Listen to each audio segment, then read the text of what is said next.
Good morning.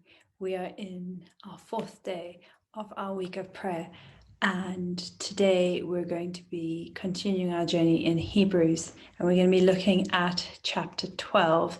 If you have your Bibles to read along with me, we're going to be reading Hebrews chapter 12, verses 1 and 2. And it says, "Therefore, since we are surrounded by a great cloud of witnesses, let us throw off everything that hinders and the sin that so easily entangles. Let us run with perseverance the race marked out for us, fixing our eyes on Jesus, the pioneer and perfecter of faith.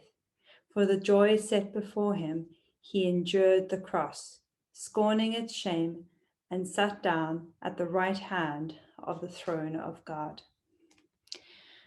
And just before this passage in Hebrews 11, we've just had many testimonies, many stories of people who stepped out in faith and obedience to God. And I love that all of those stories, they start with by faith. So it's by faith Abraham, by faith Jacob, by faith Rahab. These men and women, these stories are not the heroes. The heroes of these stories is God and their faith in God. And now, coming into chapter 12, God is calling us for a response. He's calling us to action and to do this ourselves, to step out in faith and run the race that he has put before us. And he's telling us how to do this.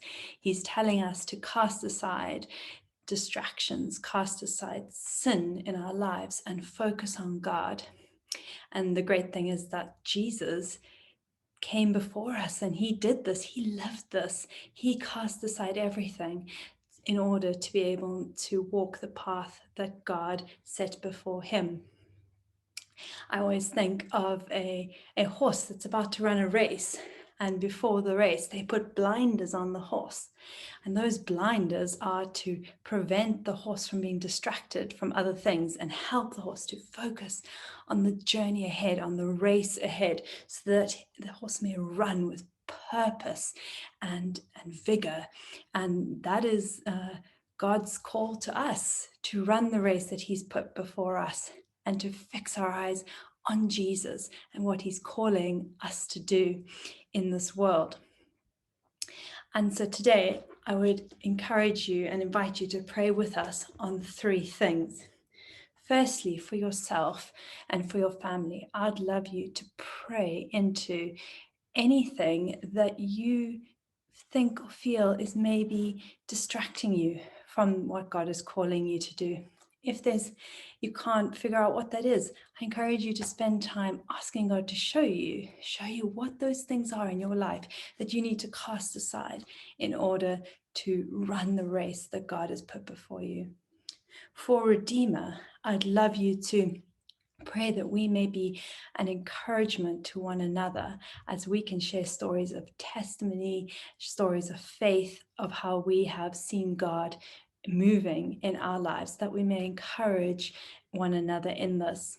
And also for Redeemer, I would love us to pray into the journey that God has for us as a church, that we may not get distracted by other things and lead us astray, but rather that as a church we may walk in the path and in the race that God has planned for us.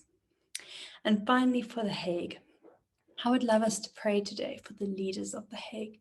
Pray that they will not get entangled in unbelief, but rather that they would put their faith in God and that they would allow him to lead them.